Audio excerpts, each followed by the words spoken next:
They rolled my wheelchair into the garage, my own son, like I was furniture that didn't match the house. "Just leave her there, she's in the way." The door shut behind them.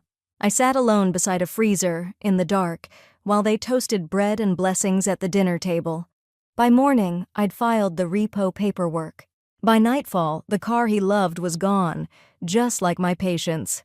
All right, before we dive into this crazy story, do me a favor. Subscribe and tell us where you're watching from. The wheel on her chair caught on the edge of the worn rug, jerking Loretta Kane sideways just enough to knock the mixing spoon from her lap. It hit the tile with a sharp clatter that echoed into the living room. No one looked up. She paused, breath fogging faintly in the stale air, and adjusted her left leg, which always stiffened in the morning since the stroke. Her kitchen smelled faintly of cinnamon and dish soap. Clean, lived in, hers. Or it had been. Through the wide doorway, she could see the dining table already set, candles lit, crystal glasses filled with water, cloth napkins ironed flat. Tyler stood near the fridge, gulping something from a bottle he wouldn't let her see, then wiped his mouth with the back of his hand like he owned the place. "Can you move?" he said, without turning. "We've got people coming." Loretta stared at him, unsure if he was talking to her or just the air.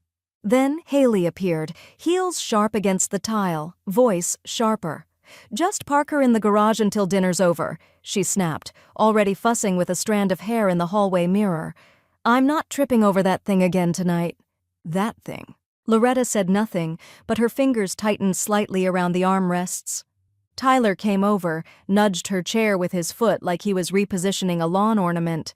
"Come on, Mom," he muttered. "Just for a bit. You'll be more comfortable out of the way." "I'm not in the way," she said, but her voice came out too soft, too late. The garage door groaned open. Cold air swept through the threshold, brushing her ankles with the blunt reminder that even in late March, Iowa nights were still cruel. Tyler wheeled her over the threshold without waiting for consent, the small bump in the floor jarring her spine. The overhead bulb flickered once before catching, washing the space in a weak amber hue. The garage was cluttered but empty of life, boxes stacked like tombstones, the old freezer humming steadily in the corner, a coil of extension cords slumped like sleeping snakes. Tyler parked her between the freezer and a stack of paint cans. "We'll call you when it's over," he said, already halfway back inside. The door shut behind him with a vacuum-sealed click. Loretta blinked at the drywall for a long moment. The silence was deep here, thick, a silence that didn't care if you lived or died. The chair's wheels squeaked as she adjusted her angle slightly, away from the drafts seeping under the garage door. She rubbed her hands together for warmth, then reached into the cardigan pocket where her phone lived. It lit up with the soft blue glow she'd come to rely on more than anyone in the house.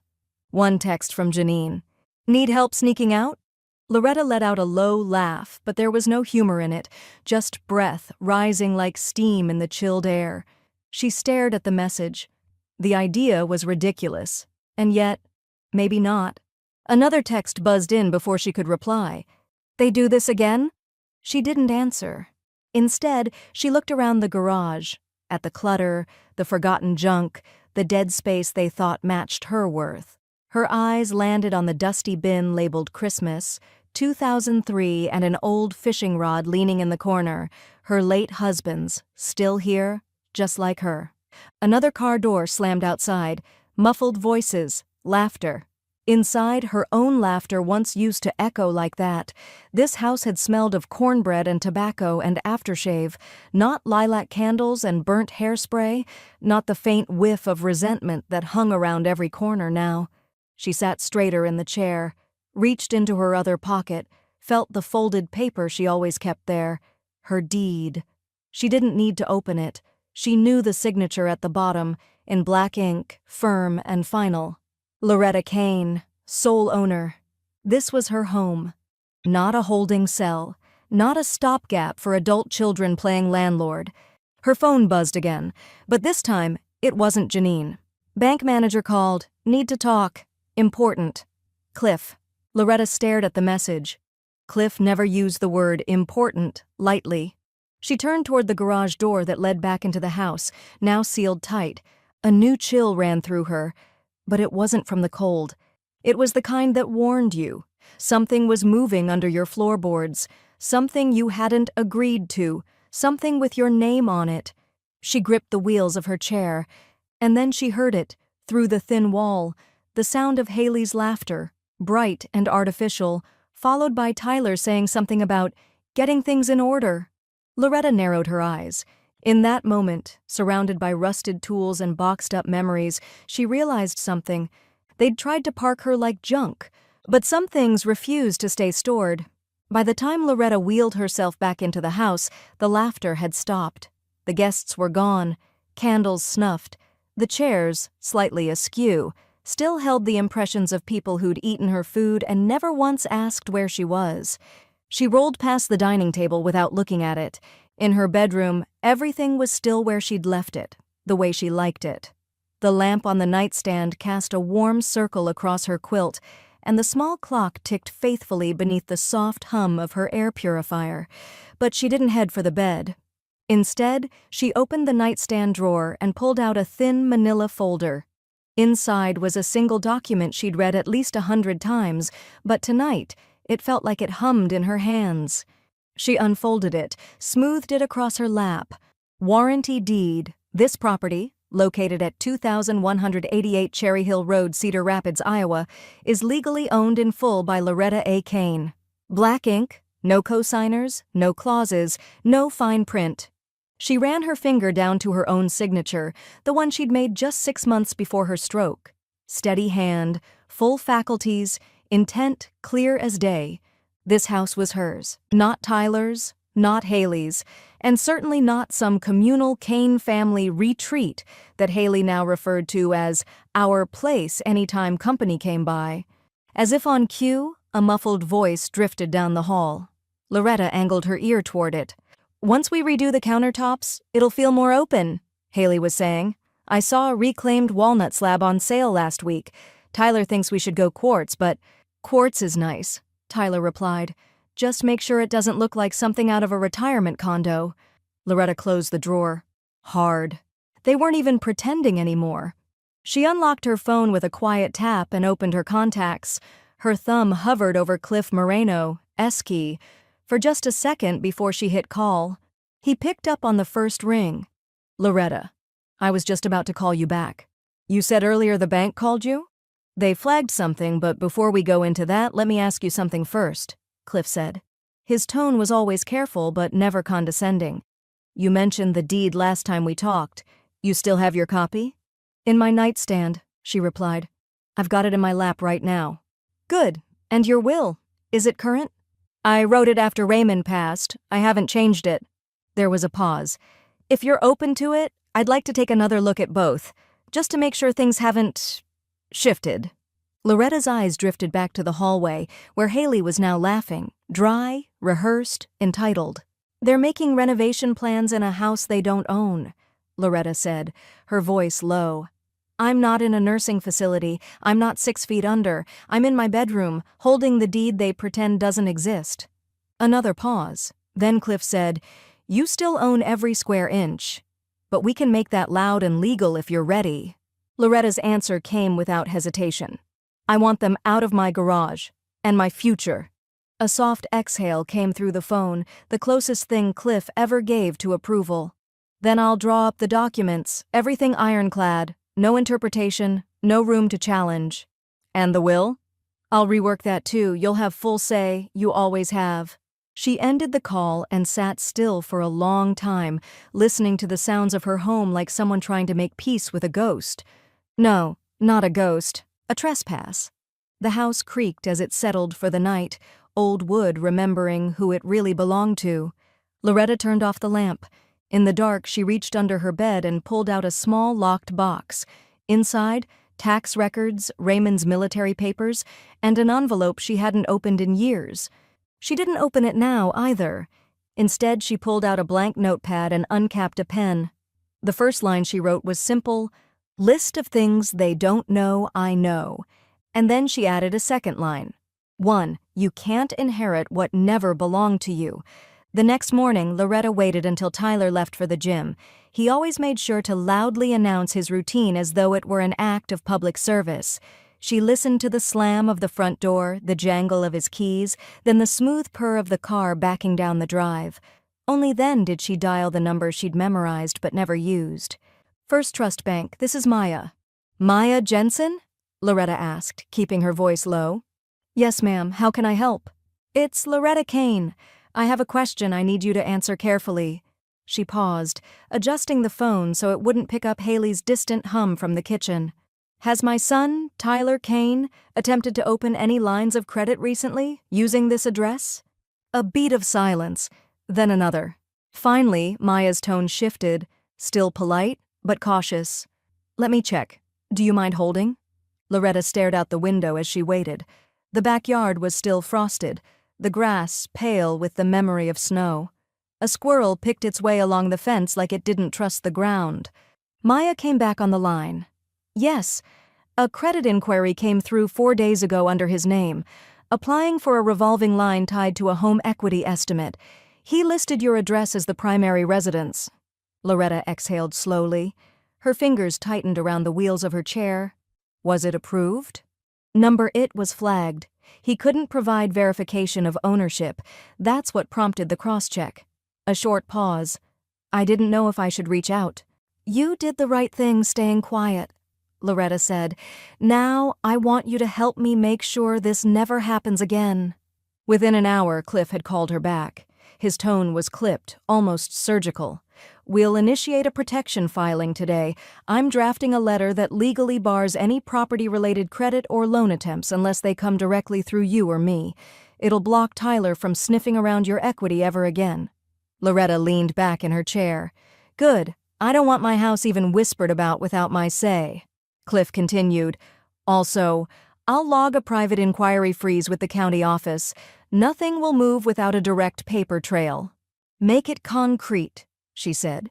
"Like the foundation under this house." That afternoon, the tension broke like a bone snapping clean through.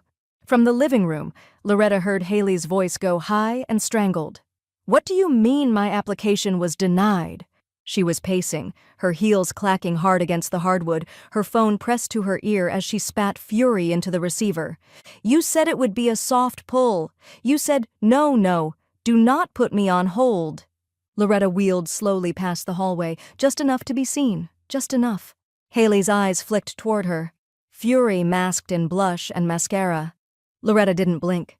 "Some doors," she said softly, "are locked on purpose."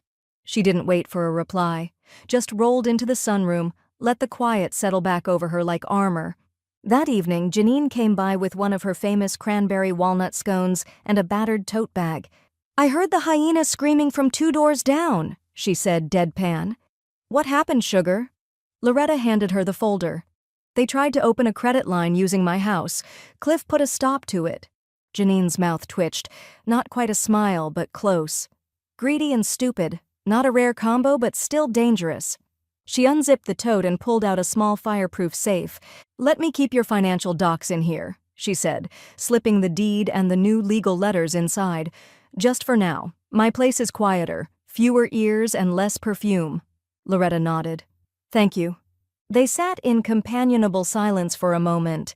Outside, the sky was darkening, streaked with purple and slate. As Janine zipped the tote closed again, she added, "You're playing this smart, Loretta." Quiet, clean, like a good accountant or a bad magician. Loretta smiled, but it didn't reach her eyes.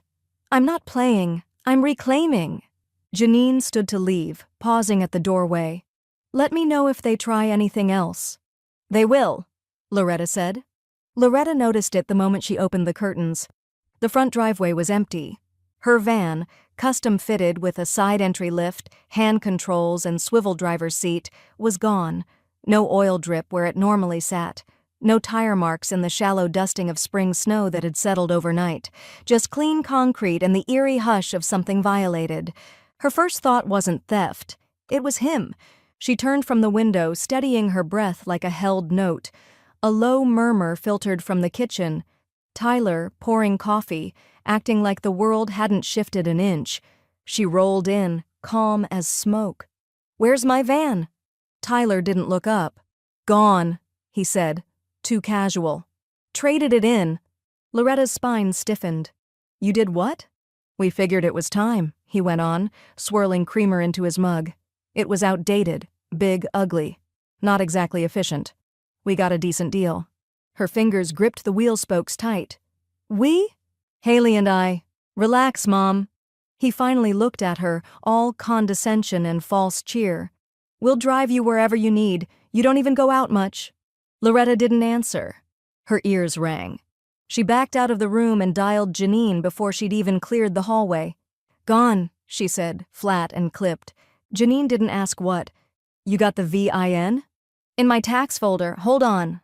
Loretta wheeled into the den, yanked open the drawer, flipped through manila tabs until she found the sheet. Registration, insurance, title.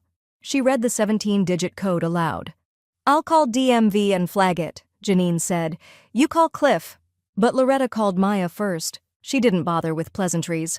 Did anyone come in asking for an appraisal on a 2014 Dodge Grand Caravan, side entry modified, listed under my name?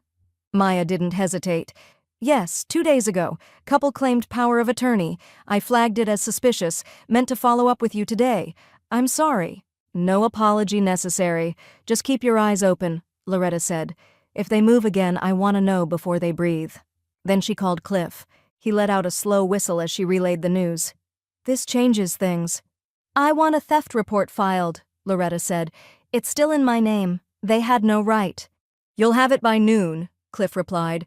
Send me the VIN and registration. I'll handle the rest. By 4 p.m., a black and white cruiser pulled up in front of the house. Tyler was on the porch, phone in hand, still mid-sentence, when the officer asked his name.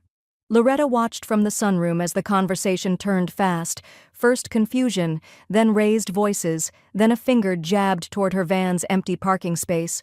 Tyler's face flushed red. He started gesturing wildly. The officer just took notes, unmoved. 2 hours later, a tow truck rolled down their street with Loretta's van already loaded.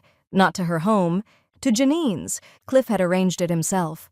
Tyler stomped into the house a few minutes later, slamming the front door hard enough to rattle a wall sconce. That was my trade-in, he bellowed. You're sabotaging me. Loretta didn't move from her seat in the living room. It was never yours, she said calmly. And if you needed a ride, you could have asked, like someone who hasn't confused theft with entitlement. He stormed off, muttering something about lawyers and rights. Haley didn't even come out of the bedroom. The silence that followed was delicious. Later that night, Janine texted a photo. The van, safely parked in her garage, door locked, keys in a lockbox. Your chariot awaits, madam. Loretta smiled, her first real smile in days, but it didn't last long. She clicked over to her email and saw a subject line that chilled her. Notice of insurance cancellation. Vehicle ID ending in 9381. Her fingers hovered over the mouse. They hadn't just taken her wheels. They'd tried to erase her from the road entirely. The sound hit her first. Voices, car doors, the metallic clatter of folding tables being dragged across the driveway. Loretta turned from the bathroom mirror and wheeled to the front window. Her stomach dropped. A neon garage sale sign flapped against the mailbox, and across the yard, strangers milled around her driveway, fingering boxes, inspecting old lamps, flipping through record sleeves that had once belonged to Raymond. Loretta's chest tightened.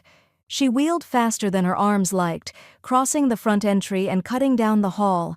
When she reached the open garage, her heart pounded like it was trying to speak first. Who gave permission for this? She demanded, her voice cracking through the cold like a whip. Haley, standing beside a card table covered in Loretta's vintage teacups, didn't even look startled. Nobody wants antiques, Mother, she said with a shrug. They're just collecting dust, and you haven't used that china in years. That china was a wedding gift from my grandmother, Loretta hissed. Haley didn't blink. Then you should have kept it in your bedroom. Garage is fair game now. Tyler appeared with a cardboard box full of framed photos. We're just decluttering, Mom. Feng shui, minimalism. Those are my memories. Relax, he said. They're not gone yet. But Loretta didn't answer. She pivoted without another word and rolled straight to her bedroom, her blood roaring in her ears.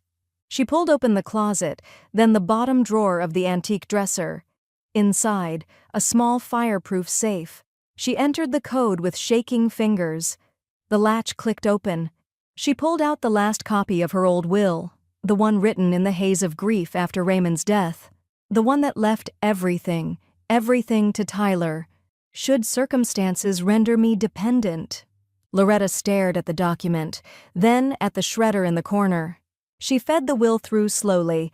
It made a clean, methodical hum as it disappeared, strip by strip. Then she picked up the phone. Cliff answered after the second ring. "I was about to call you. Got your message about the garage sale. I want to rewrite the will. Now, not next week, not next month." There was a short pause on the other end. "You're sure?" "I want it cleaner than a hospital sheet." "Let's talk details." They met in her sunroom the next morning. Janine stood watch by the back door like a sentry.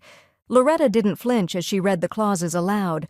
No inheritance, no access, no transfer rights, not even funeral power of attorney. Cliff nodded, adding strokes of his pen between lines. "We'll also file a recorded statement with the probate court. If either of them tries to contest this, it'll bounce." Loretta took a sip of her tea, then pointed to the final clause. "I want the house left to a nonprofit, adaptive living, local, Cedar Rapids based. Turn this place into a launch pad, not a trap." Cliff raised a brow but said nothing. He made a note. By the afternoon, Maya called. "Just got your message," she said. "We've initiated the new account structure. Everything's solo access now. No joint or contingent holders. Passwords reset. Beneficiaries cleared." "Perfect. No one can move a dime without your word."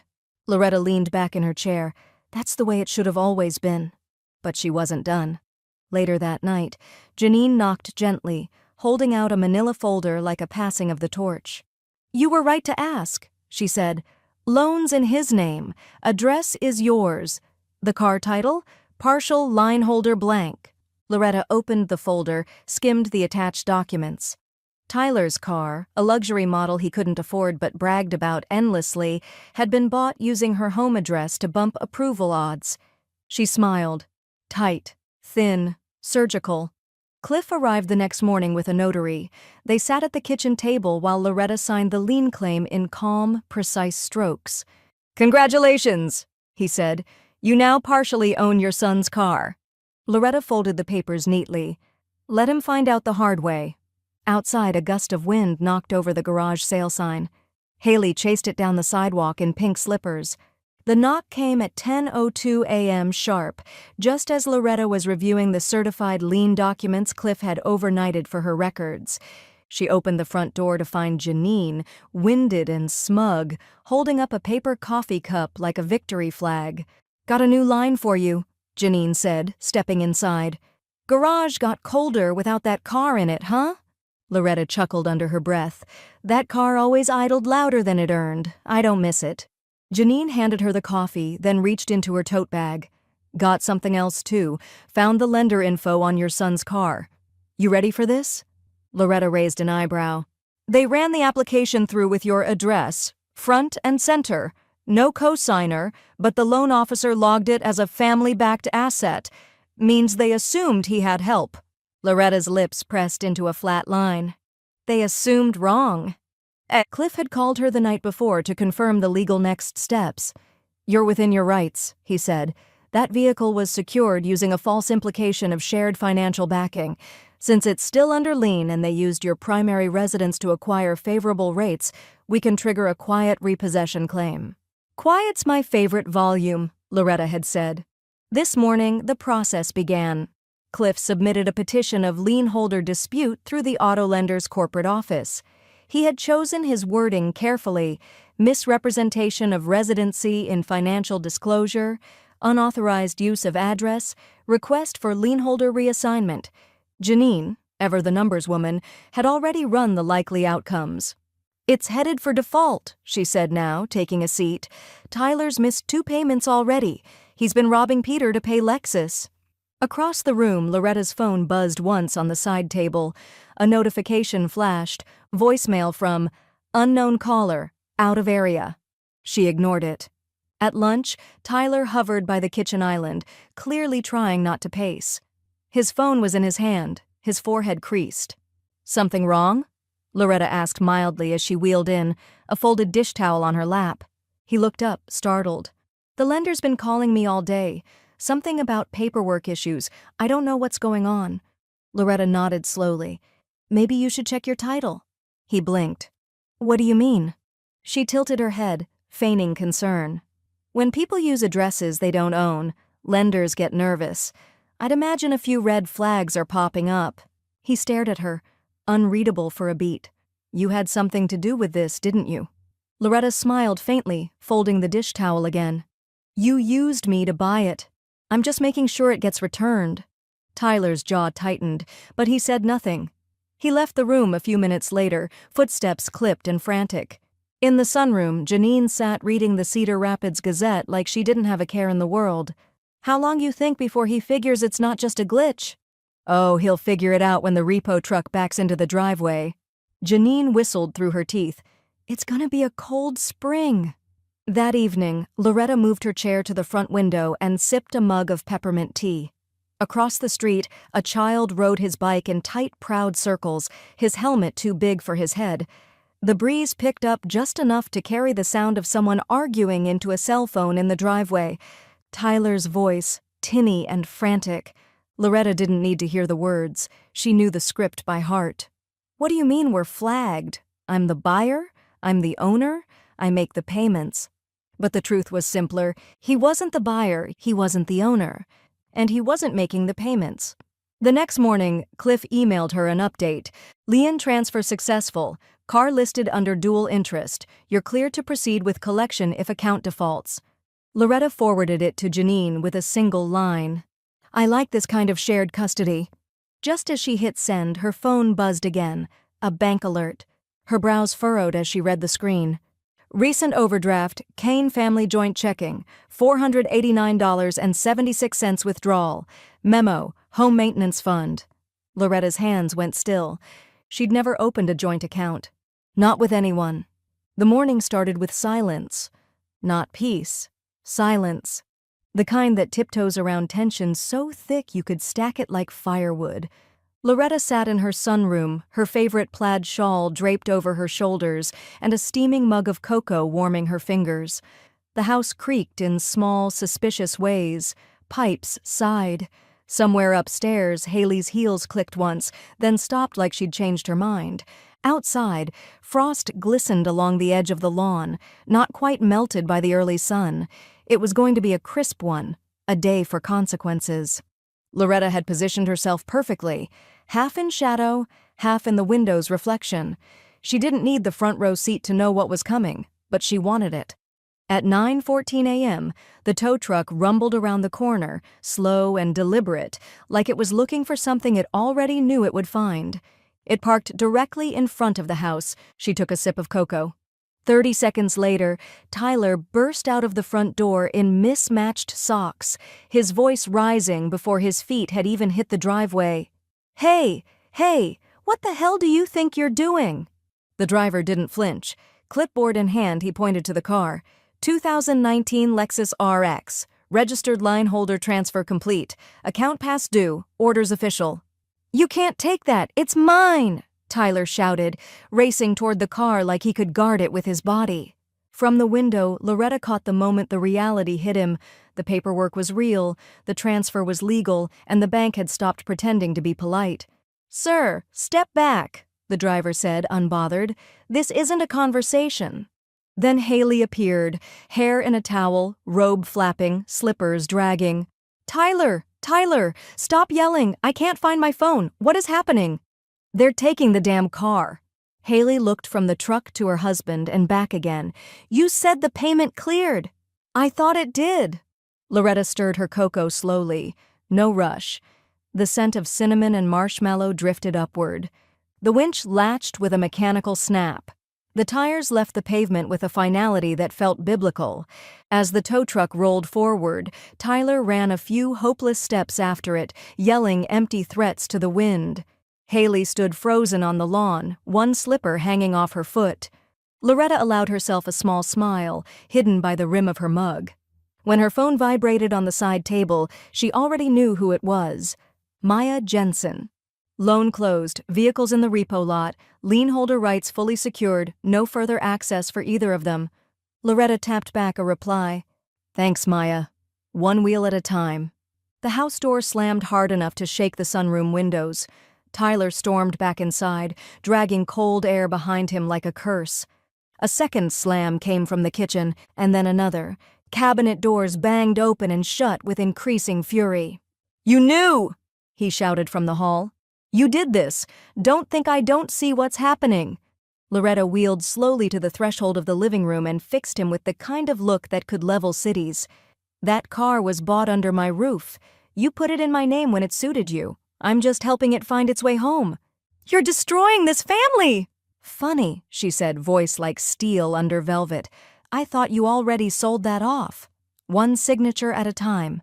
He turned away, fists clenched, face pale with rage.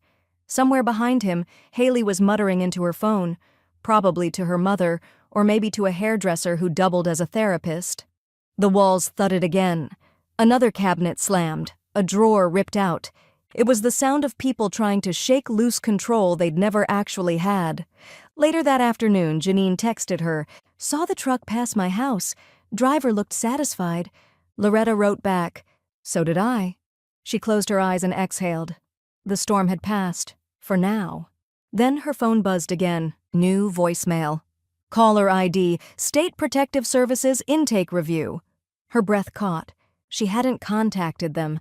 The voice on the voicemail had been unnervingly polite, measured, clinical. "Mrs. Loretta Kane, we've received a third-party report concerning possible cognitive impairment and elder endangerment within your home. Please contact our office within 72 hours to avoid escalation to a formal capacity review." Loretta had played it twice before calling Cliff. By the third ring, he answered. "Already heard. They filed it anonymously, but the language matched something I've seen before." "Haley?" Loretta asked. Cliff hesitated. "My bet is Tyler. Probably thought if he couldn't control the money, he'd control the decision-making. He doesn't even try to hide it anymore.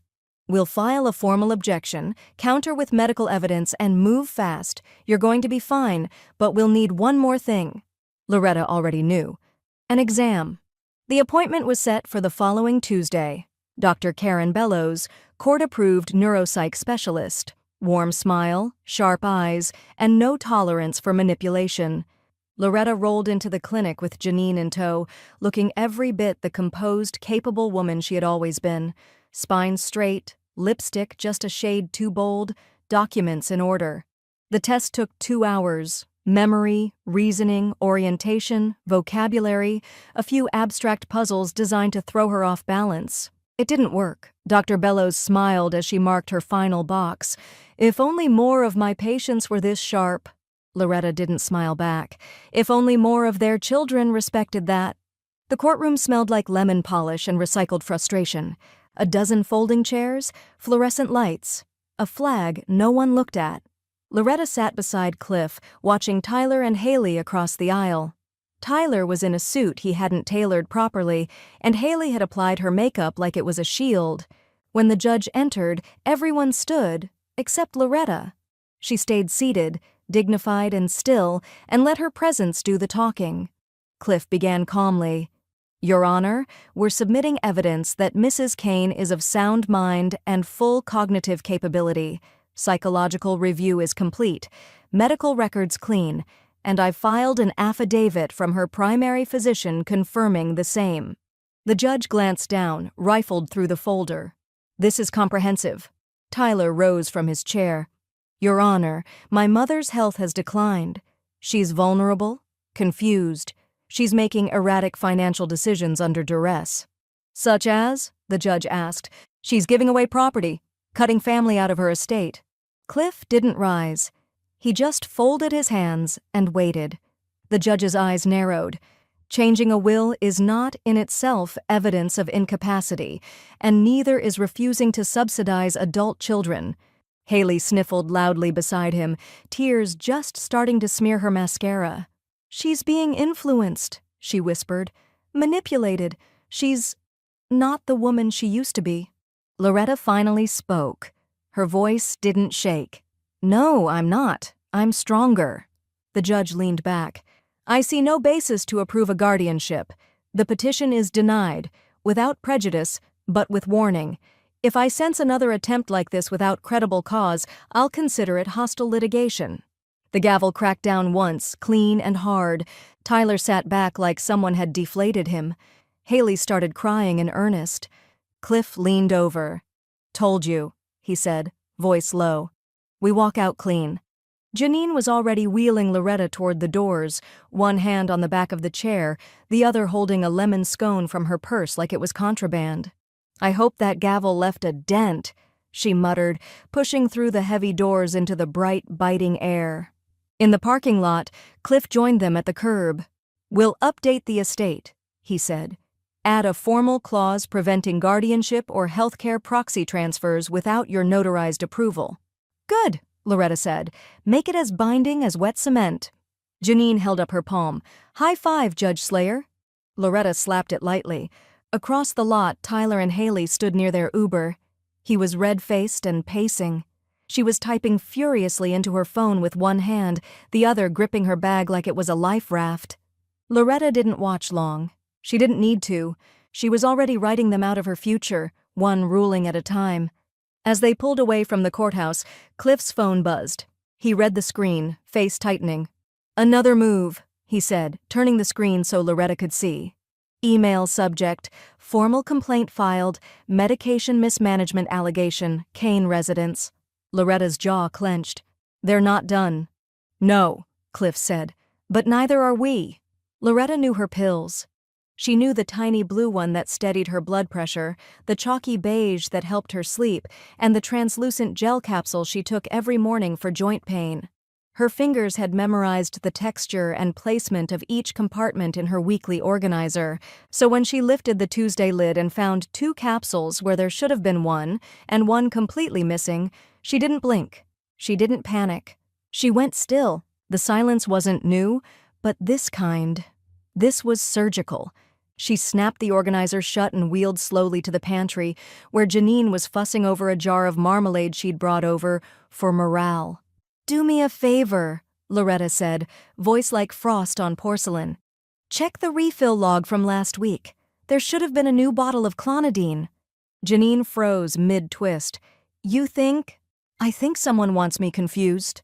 10 minutes later, Janine was at the dining table with the pharmacy's online portal open, her glasses sliding down her nose. Here's the refill, she said. Filled, picked up.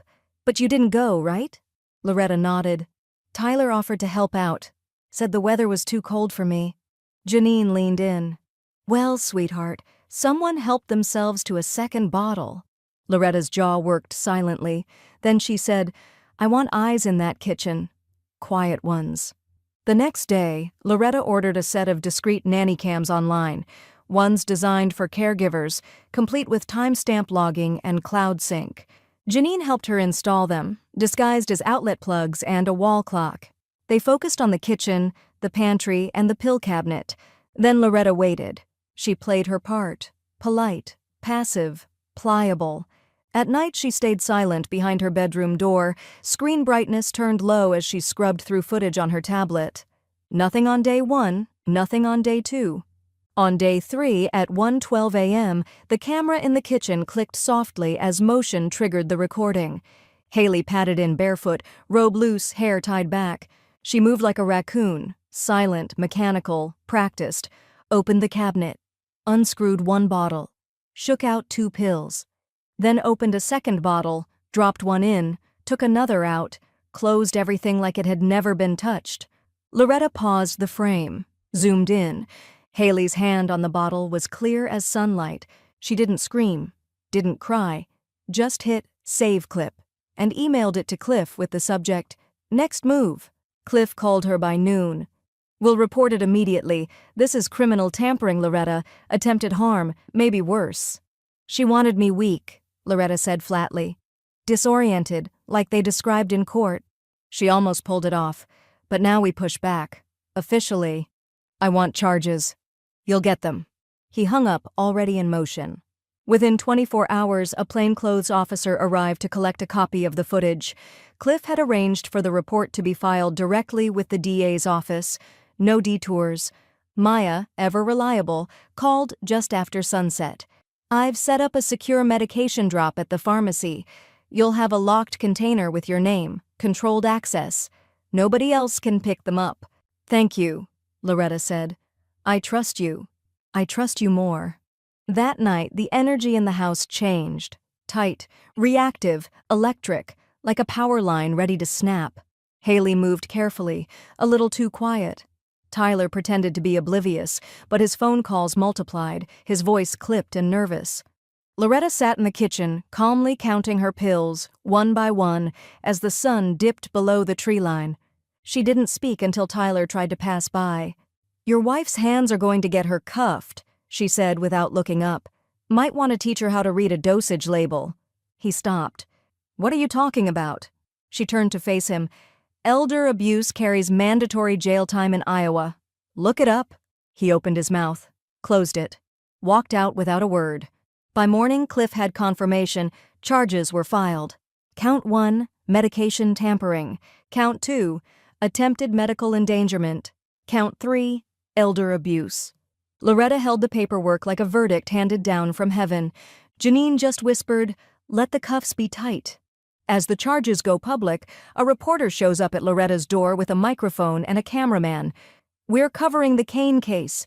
Care to comment on the alleged poisoning by your daughter-in-law?" The knock came sharp and steady, 3 raps that didn't ask but announced.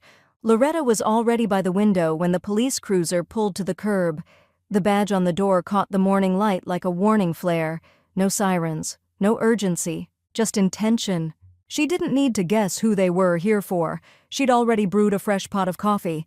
By the time the officers reached the porch, Loretta was in the foyer with her hands folded neatly in her lap, waiting like a woman hosting guests, not justice. "Mrs. Kane?" one asked. "Yes.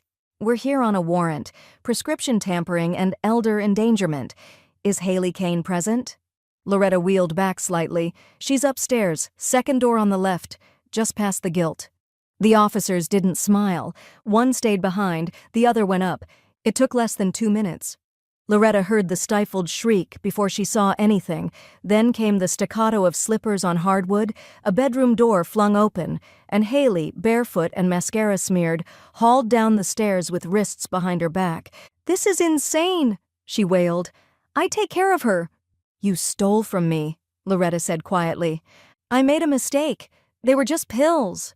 The officer leading her out didn't respond. They moved Haley through the door like luggage on wheels. A camera flashed across the street. One of the local reporters must have followed up on the DA's press release. Loretta's voice carried without effort.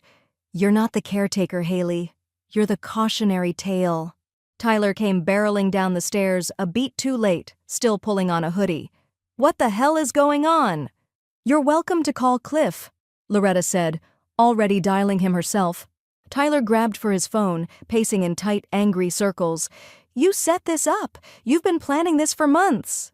"No," Loretta said, lifting the receiver to her ear. "I started planning it the day you parked me next to paint cans like I was a broom." Cliff answered on the second ring. "They get her?" "Cuffed and crying." "Good. Let me know when she's processed.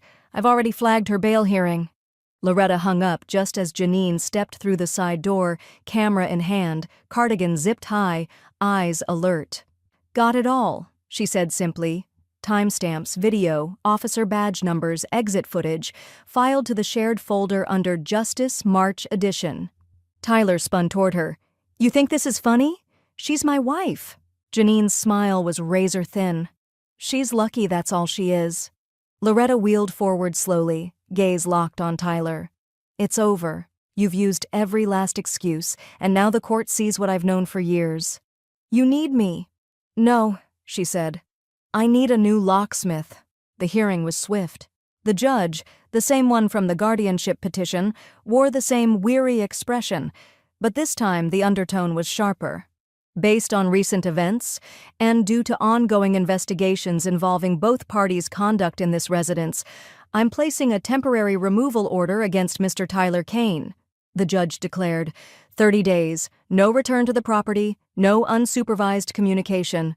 Tyler tried to speak. Cliff shut it down with a raised hand and a single sentence. Your Honor, my client needs rest, not more chaos. Outside the courthouse, Loretta didn't say a word. She didn't have to. She just handed Janine a list titled Locksmiths with Saturday Availability.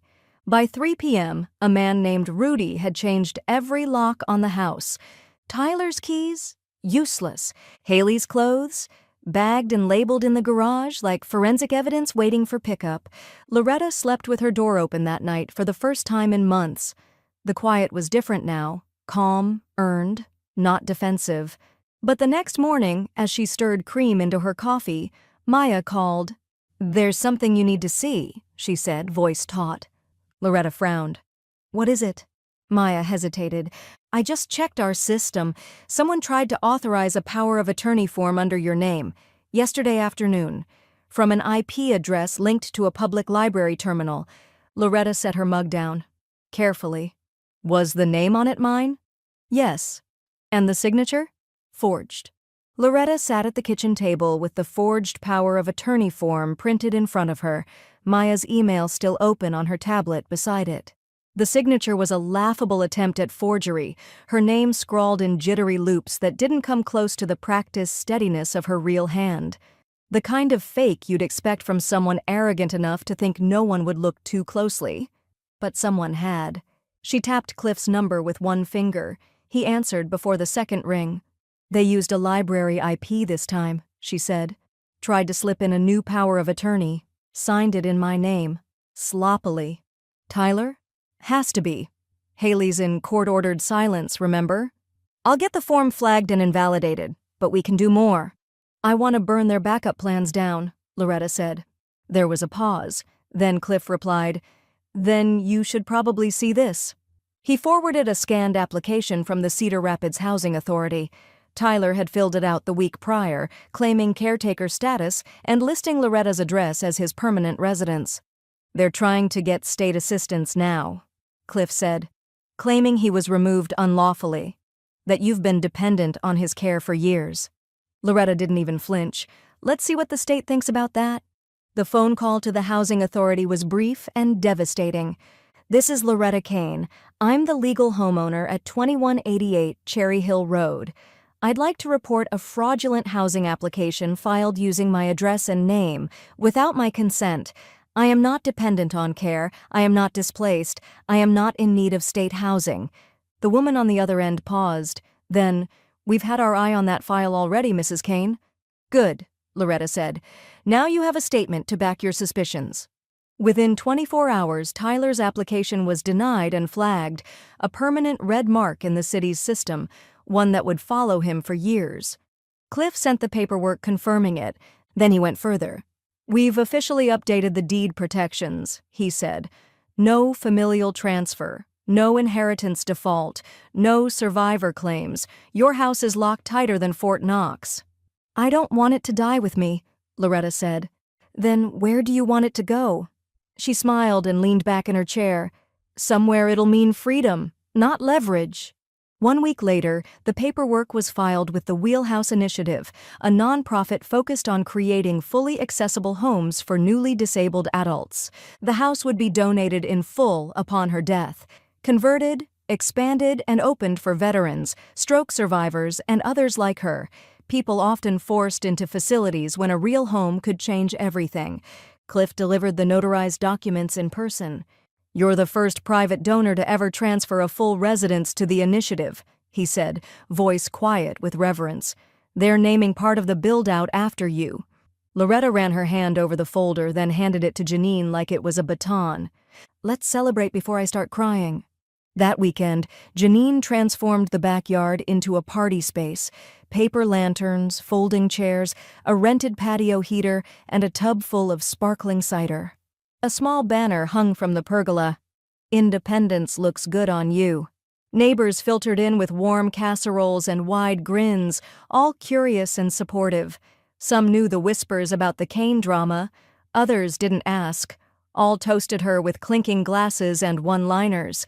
Maya arrived just before dusk, wearing a navy blue peacoat and carrying a small white envelope. "From the bank," she said, handing it over. "Your new checkbook, new account, new everything. Clean as a whistle." Loretta opened it and smiled at the name printed on the line, Loretta A. Kane, sole owner. Janine popped the cider like it was champagne and poured them each a glass. They raised a toast under the backyard string lights. "To being unowned," Loretta said. "To being unshakable," Janine added. Later that night, when the guests were gone and the yard was quiet again, Loretta stood at the kitchen window and watched the breeze stir the corners of the discarded banner. Her phone buzzed. Unknown number, voicemail. She hit play. Tyler's voice, hoarse, desperate. "Mom, they denied me again. I don't have anywhere to go. You don't have to do all this. Just let me come back for a little while, just until I figure things out. You don't need the whole house. Just a room. Just one room." There was a long pause, then a quiet, shaky breath. "I don't know where else to go." Loretta didn't save the voicemail. She didn't delete it either. She just hit archive. The first Friday after the locks were changed, Loretta opened the garage doors at 6 p.m. sharp.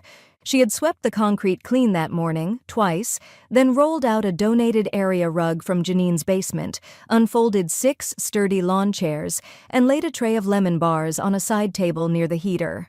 The old freezer still hummed in the corner, but now it held sparkling cider and freezer pizzas instead of forgotten venison and freezer-burnt vegetables. A Bluetooth speaker sat perched on a shelf next to a bowl of Werther's and 2 decks of playing cards. The air was crisp, but inside the garage, it was warm with purpose. Loretta wheeled herself to the door, took a breath, and opened it. Neighbors trickled in, uncertain at first. Dolores from across the street, Mr. Stein from 2 houses down, the young couple with the loud dog who brought a ukulele and a 6-pack of ginger ale. "Didn't know if it was real," Dolores said, stepping into the space like it might evaporate. "It's real," Loretta replied, handing her a cup of cider. "Every Friday. Bring a song or just your ears." They played music on and off for 2 hours, cheap speakers, off-key guitar, bad harmonies, and laughter that echoed through the open doors like it had been locked away for years. By the second week, Loretta had rigged her old piano keyboard onto a rolling stand, angled just right for her chair. She played with deliberate fingers, slow, sure chords that didn't apologize for the tempo. By the third week, Mr. Stein brought a harmonica, and Dolores attempted a shaky rendition of Patsy Cline. No one judged, they just clapped. And somewhere in the middle of it, Loretta realized she wasn't waiting for someone to knock anymore. She was making the music herself. The other side of the garage, once stacked with paint cans and resentment, was now a functional studio. Adjustable height tables, wall shelves for supplies, her late husband's workbench sanded down and painted soft yellow. Janine called it the workshop of no apologies. "This place used to be your holding pen," she said, adjusting the casters on a new rolling stool. "Now it's your kingdom." And it only took 1 eviction, 2 arrests, and a restraining order. Janine raised her cider. Queen's work. Tyler's 30-day removal order had turned into a permanent departure. The house felt lighter, like the walls themselves had exhaled. And Haley? She reappeared not in person, but through Loretta's inbox, an email subject line that read like a bad movie script. "Please read this, from the heart." Loretta stared at it for a full minute, then clicked delete without opening it. Some things didn't deserve closure. On Sunday mornings, Loretta and Janine began baking. It started with cornbread, then blueberry muffins, then, eventually, a chocolate torte that took 3 tries and 1 scorched pan. Janine set up a waist-height kitchen cart with side handles and wheeled it next to Loretta's chair. They adapted recipes, took turns reading steps, sometimes laughed so hard they had to pause the oven timer. "You ever baked before the stroke?" Janine asked one morning, dusting flour off her sweater. "Nope," Loretta said. "Too many people in the kitchen back then. Not enough space for me." Janine patted the counter. "Looks like we fixed that." One Thursday afternoon, Loretta rolled into the library, the very same one where someone had forged her name, and picked up a passport application. When the librarian asked where she was headed, Loretta smiled. "Not sure yet, but I plan to go through customs grinning. She filled it out in ink, slowly, carefully, and double-checked the line that said emergency contact. She left it blank. For the first time, she didn't feel the absence as a loss. She felt it as a choice. That night, she poured herself a glass of ginger ale, played a slow chord on her keyboard, and watched the lights on the garage ceiling cast soft shadows over the walls. Her phone buzzed once on the table beside her. She glanced at it. Voicemail transcription. From unknown number. You think you've won.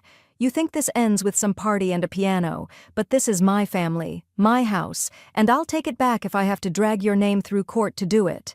Loretta sat still, the cord fading under her fingertips. She didn't delete the message. She just opened a new tab on her tablet and typed, Estate Defense Attorney, specializing in post-probate disputes. Cliff laid the final copy of the will on the kitchen table like it was something sacred. He didn't speak right away. He just placed a paperweight on the corner, straightened the spine of the binder, and looked up at Loretta with a calm so sharp it could cut glass. It's finished, he said. Filed, witnessed, notarized, backed up in 3 places, publicly recorded. There's no contest left to file, not without embarrassing themselves further. Loretta adjusted the lap blanket over her legs. Let's read it out loud, just once, for the air. Janine, seated across from her, popped the lid off a cider bottle and passed it like a communion cup. Cliff opened the folder. The estate of Loretta Ann Kane will be distributed as follows. The room felt still. 0% to Tyler Kane, 0% to Haley Kane. He didn't pause. Loretta did. She exhaled, the sound gentle, measured, like a breath she'd been holding for too many years. Cliff continued, the house at 2188 Cherry Hill Road will be placed into a charitable trust, managed by the Wheelhouse Initiative. It will function as a rotating residential scholarship for disabled veterans enrolled in Cedar Rapids area adaptive retraining programs. Janine closed her eyes for a beat, then blinked them clear. Cliff pressed on. All financial accounts to be split evenly between the Trust, the Iowa Independent Living Network, and the Midwestern Accessibility Coalition. Funeral arrangements prepaid, no heirs, no debt, no obligation. Loretta's voice was steady. It's all clean, tied with a bow. You sure you want to be this public about it? Cliff asked. Loretta gave him a look. They used my name in courtrooms, on loan documents, and forged it in 2 public buildings. If I'm going to end this, it's going to be loud. Cliff nodded once and closed the folder. Then it's loud. Later that afternoon, Maya called. The new accounts are locked, final beneficiaries verified. All disbursements will be frozen for 6 months after your death, per your request. There's nothing they can touch, challenge, or reinterpret. It's yours until your very last breath. Good, Loretta said. I want to live in it, not defend it. I ran your credit one last time, too. Maya added, voice bright, sparkling, like nothing ever tried to feed on it. Loretta grinned. That's because it all starved. That evening, they held a small toast in the sunroom. Janine brought homemade cider in mason jars, set out cloth napkins, and dug out the last lemon bar from the party stash in the freezer. Cliff toasted quietly, to closing the door before someone tries to kick it in. Maya raised her glass from her spot on the speakerphone. To the cleanest damn paper trail I've ever seen. Janine raised hers last. To resilience. Loretta didn't lift her glass. She just looked at them all, steady-eyed and smiling. To home, she said. The letter arrived the following Thursday. It came in a thick envelope with embossed paper and an inked letterhead from the Wheelhouse Initiative's national office. Janine brought it in from the mailbox like it might bite. That looks expensive. Loretta opened it slowly. The first paragraph was thanks, the second, pure surprise, and the third, the one that made her mouth go dry, was something else entirely. She read it out loud, softly. In recognition of your extraordinary donation, your home will be renamed the Loretta Kane Home for Resilience. We will be placing a plaque at the entrance and, with your permission, incorporating your story into our national promotional campaign for disabled housing rights. Janine froze.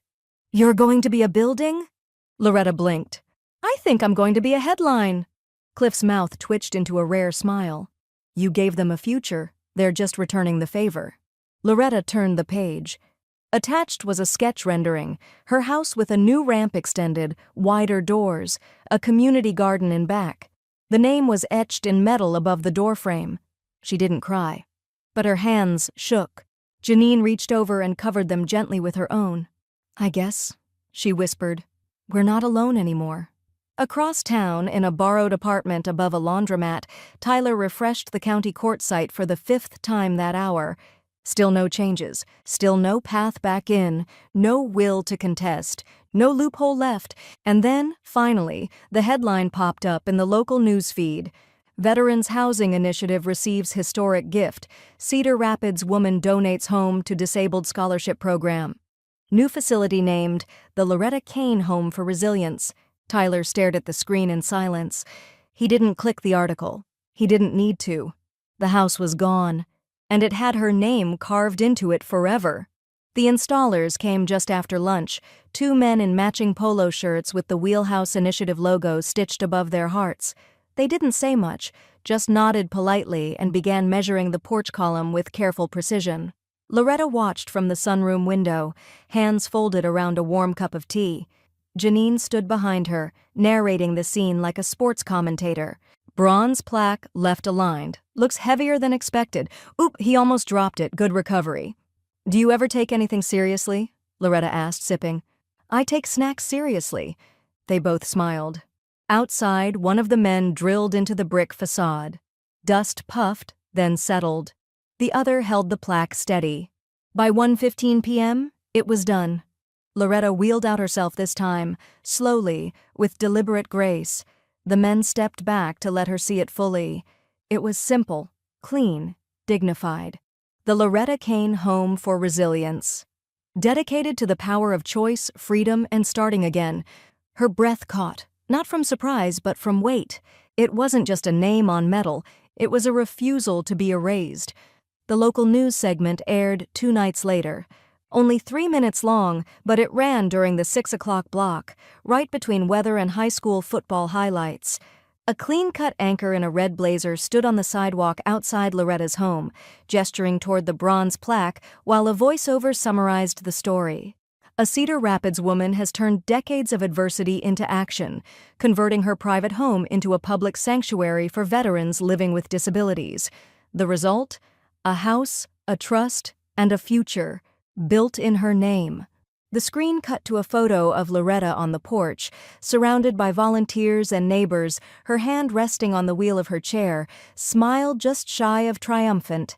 Across town, Tyler sat hunched in a vinyl chair at the halfway house, watching the segment unfold on a wall-mounted TV with no remote. The man beside him coughed, then muttered, "Damn, that's the house you were bragging about?" Tyler didn't answer. He stood up and left the room. He was evicted 2 days later, not because of the news, but because he never paid, not even the reduced rate. He'd run through every bridge like a matchbook and still acted like someone owed him a flame. He packed his belongings into 3 trash bags and a duffel with a broken zipper. No one asked where he was going, not even the staff. Haley was seen that same week behind the counter at a gas station off I-380, wearing a faded vest that didn't fit and wiping down a slushy machine that hissed more than it worked. A customer recognized her from court coverage and posted a photo online. The caption, "Karma pumps regular too." It went modestly viral. Loretta never saw it. She didn't care to. Instead, she played dominoes every Sunday in her backyard with the rotating cast of new tenants next door, veterans from all walks of life who came to live in the house she'd once feared dying in. One had served in Afghanistan. Another had lost a leg in a farming accident but cracked jokes like a stand-up comic. A third liked jazz and folded origami cranes from old mail flyers. They brought folding chairs and sun hats, pitchers of lemonade, and stories that hummed with heartbreak and healing. Loretta kept score, strictly. "No pity points," she warned one Sunday when Janine tried to cheat with a fake 6. "It's called strategy," Janine argued. "It's called dishonor," Loretta shot back, grinning. The table laughed until someone dropped a domino and startled the neighbor's dog. It felt like family, but one you get to choose. The garage had transformed again. What used to be a dumping ground, then a music lounge, was now a mobility supply bank. Wheelchairs, walkers, shower rails, stair lifts, grab bars. Some new, some donated, all cleaned and cataloged by volunteers who treated access like currency. People came from across the county, quietly, gratefully. They left with tools for independence. And every time someone asked who ran it, they got the same answer: Loretta Kane. That evening, Loretta sat on the porch beside the plaque, sipping hot cider and watching the sunset slide gold across the curb. Janine brought out a small package, brown paper tied with twine. Mail call. Loretta opened it carefully. Inside, an old photo of her and Raymond, younger, laughing, standing in front of this same house, back when the bushes were too high and the railing still peeled. There was no note, just the photo, and beneath it, a post-it with 5 typed words: "You can't erase the root." Loretta looked at it for a long time, then tucked it into her lap blanket. She didn't tell anyone. Not yet. But the wind picked up just enough to rattle the chimes beside the door. And she didn't flinch. The line stretched down the driveway, around the mailbox, and halfway to the neighbor's rose trellis. Loretta opened the garage door at exactly 9 a.m. Not a minute early, not a minute late. Outside, the air was brisk but forgiving. A slow October sun melted into the sidewalk cracks. The first woman in line leaned on a cane with pink duct tape wrapped around the middle. Behind her stood a young man with an old army duffel, a veteran judging by the way his shoulders squared without apology. Farther back, a mother held her son in her arms, his wheelchair folded and balanced against her hip like a third child. Loretta wheeled out in a soft gray cardigan and a scarf that matched the leaves. "Morning," she said, voice warm, steady. "Welcome. One at a time? No rush. You're not late. You're right on time." No one complained about the wait. They stepped into the garage like it was sacred ground. Inside, the mobility bank was brighter than usual. Janine had strung paper lanterns along the ceiling and tucked cinnamon sticks into the cider pot that bubbled gently on a hot plate by the side wall. Music played low from a portable speaker, old soul mostly, but with enough brass to make the space feel alive. Each visitor was greeted by name, or if Loretta didn't know it yet, she learned it. She asked about their needs, walker height, joint stiffness, ramp preferences, and made eye contact as they answered, not out of obligation, out of dignity. Janine helped measure frames and adjust canes, occasionally throwing a wink at Loretta across the room. "This one's got ballerina ankles," she joked, testing the wheels on a transport chair. At one point, a volunteer from Wheelhouse whispered, "I've never seen people so patient at a giveaway." Loretta smiled. "It's not a giveaway," she said. "It's a restoration." By mid-morning, Maya arrived. She wore her banking blazer and sensible flats but had traded her briefcase for a canvas tote. Inside, cookies, envelopes, and a check the size of an overpayment refund, but with the heft of a small miracle. "From the Community Grant Fund," she said, placing it in Loretta's lap. "You didn't apply, but one of your veterans did. Anonymous. We matched it." Loretta unfolded the slip of paper and blinked at the amount. Enough to restock supplies. Maybe even enough to add a lift ramp at the front porch. "I'll write them a thank you," she said quietly. "You already did," Maya replied. "They just wanted you to keep going." The cider hissed and filled the room with sweetness. Someone began tuning a ukulele near the door. Outside, another 10 people had joined the line. A little girl pointed up at the plaque and asked her grandmother what resilience meant. The grandmother smiled, pointed to Loretta, and said, "That." By noon, the lights had dimmed a little in the autumn gray, but the energy in the garage held. Someone brought pastries. Someone else dropped off 2 sets of crutches with a note. "Grew out of these. Someone else can grow into them." Loretta rolled toward the far end of the garage, where her keyboard still sat under its canvas cover. She didn't play it much during these events. This wasn't about her. But she always uncovered it at the end, like a signal, a reminder. She stopped beside it and rested her hand on the smooth wood edge. The air smelled of cinnamon and concrete, familiar, earned. She looked out across the garage, at the organized chaos of community, mobility fittings, cider mugs, new neighbors laughing over misaligned seat cushions, and felt a warmth that had nothing to do with the heater humming in the corner. She had been parked in this garage once, reduced to silence. Now it was hers. Fully. Finally. Her eyes drifted to the plaque outside the door, just visible from where she sat. The bronze letters caught the last light of day like fire refusing to fade. She exhaled. "They said I was in the way," she murmured, hand steady on the piano, voice so quiet it belonged to the bones of the place. "So I made the way mine."